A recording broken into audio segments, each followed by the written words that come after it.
इस क्वेश्चन में बात करेंगे यूनिपोलैरिटी अर्थात एक ध्रुवीयता की। अब विश्व में कई सारे देश हैं। अकॉर्डिंग टू यूनाइटेड नेशन लगभग 196 देश हैं। हर देश का अपना महत्व है, लेकिन कुछ ऐसे देश होते हैं जो विश्व की राजनीति पर असर डालते हैं। अब मानव सभ्यता को देखिए, तो मानव सभ्यता में विश्व में शुरुआत में दो देश बहुत पावरफुल थे। अगर हम बात करें स्टार्टिंग की, तो इंडिया और चाइना बहुत पावरफुल थे।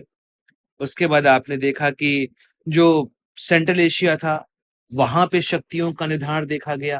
चाहे अलेक्जेंडर का दौर देख लीजिए, या उसके बाद तुर्की में ऑटोमन साम्राज्य का निर्माण हुआ, वह समय देख लीजिए।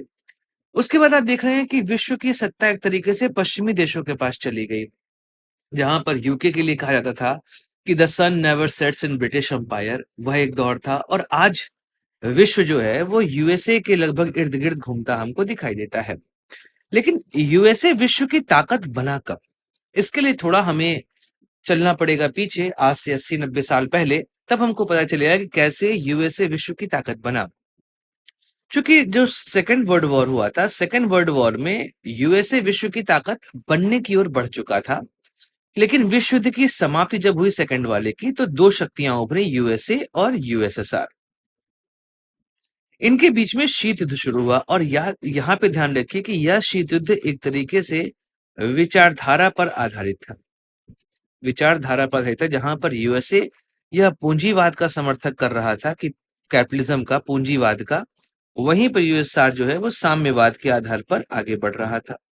अर्थात क्या यहाँ पे कहेंगे, कम्युनिज्म, कम्युनिज्म, इसके आधार पर आगे बढ़ रहा था।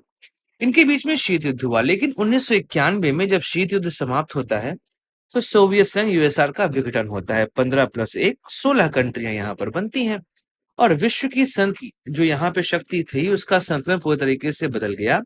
अभी तक जहां पर द्विध्रुवी विश्व आपको देखने को मिल रहा था, अब विश्व में एक ध्रुव खत्म हो गया था, केवल एक ध्रुव बचा था, वह था अमेरिका।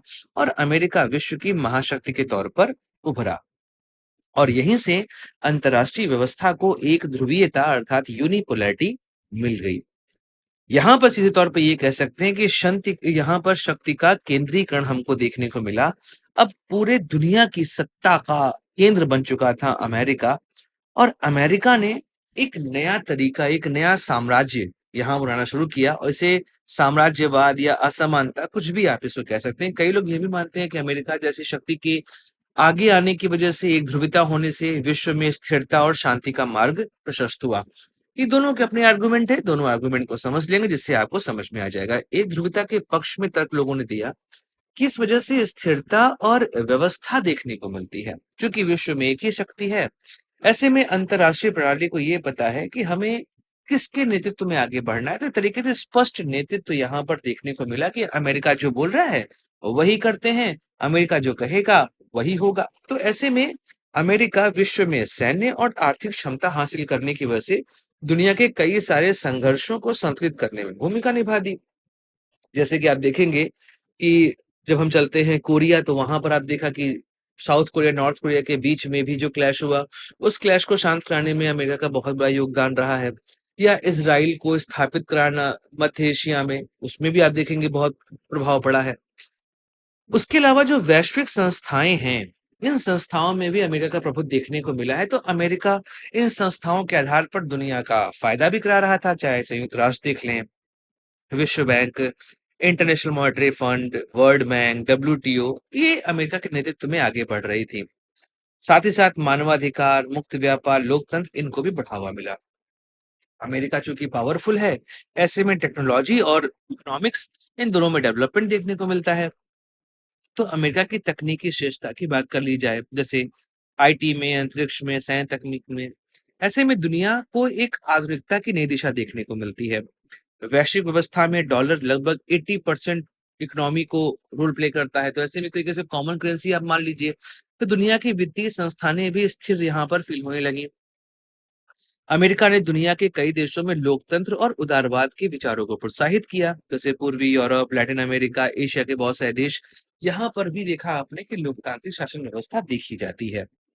लेकिन अब बात यही है ना कि जब एक ही व्यक्ति सर्वे सर्वा होगा, तो उसकी वजह से इस नव साम्राज्यवाद का उदय होगा। तो साम्राज्यवाद प्रकृति भी देखने को मिलती है कि अमेरिका ने कई बार इंटरफेयर किया है दूसरे लोगों के क्षेत्र में, जैसे कि 1971 के बाद जब वियतनाम आजाद होता है फ्रांस से और यहाँ पे कम्युनिस्ट टाइप ऑफ गवर्नमेंट आने की कोशिश करती है, अमेरिका ने बेवजह यहाँ एंट्री करी। या फिर हम बात करें ईरान की, ईरान के तख्ता पलट में भी अमेरिका का रोल माना जाता है।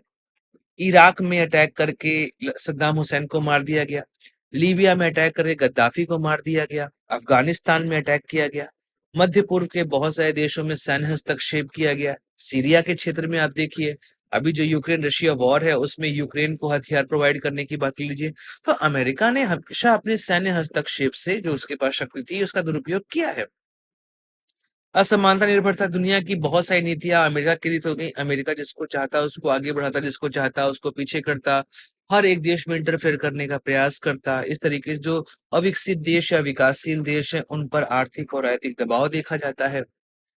अब बात यही है कि एक ध्रुवीयता की वजह से एक ही चीज आगे बढ़ रही है, लेकिन आज के समय में आप देखेंगे तो European union, Russia, China, India ऐसे देश अमेरिका को चुनौती दे रहे हैं कि अब जो है स्थायी एक ध्रुवीयता नहीं चलेगी, ये मल्टीपोलर वर्ल्ड है, बहुध्रुवीय वर्ल्ड है। यहाँ पर किसी एक देश के कहने से कुछ नहीं होगा। जैसे अभी आप देख रहे हैं भारत, चीन और रूस एक मंच पे आए हैं अमेरिका के खिलाफ, तो ऐसे में ये चीजें आपको देखने को मिलेंगी। आज के समय में चीन को देखिए आगे बढ़ रहा है, रूस की सहन क्षमता दुनिया लोहा मान रही है, भारत दुनिया की सबसे बढ़ती शक्ति है। तो ऐसे में विश्व में मल्टीपोलरिटी भी आपको देखने को मिलेगी। तो एक ध्रुवता की वजह से विश्व में तनाव भी देखा गया, संतुलन भी देखा गया।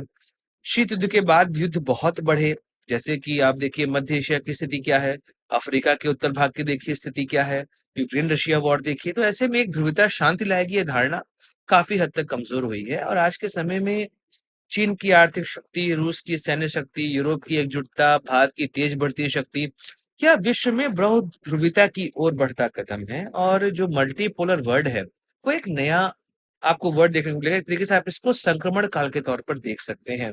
एक ध्रुवीयता ने विश्व में कुछ समय तक शांति व्यवस्था कायम करी, पर ऐसा नहीं है कि एक महाशक्ति होने से सब कुछ बढ़िया ही होगा। एक महाशक्ति ने दुनिया का नुकसान भी किया है और इस वजह से दुनिया धीमे-धीमे मल्टीपोलर वर्ल्ड की ओर बढ़ते जा रही है। और ऐसे आप देखेंगे कि जब मल्टीपोलर वर्ल्ड होगा, यह ज़्यादा लंबा चलेगा और ज़्यादा टिकाऊ व्यवस्था भी हमको देखने को यहाँ पर मिलेगी।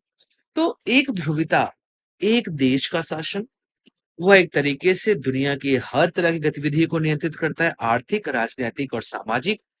और वह कोशिश करता है कि दुनिया के सभी देश उसके इर्द-गिर्द ही घूमते दिखाई दें। लेकिन जब दुनिया में अन्य शक्तियों का भी उदय होगा, तो वह देखेंगे कि दुनिया एक मल्टीपोलर वर्ल्ड बनेगी और ऐसे में जो एक देश अपने अकॉर्डिंग सारे काम करना चाहता था, वह अब काम उसके अनुसार नहीं होगा। दुनिया के अन्य देशों का भी यहाँ पर काफ़ी रोल देखने को आपको मिलेगा।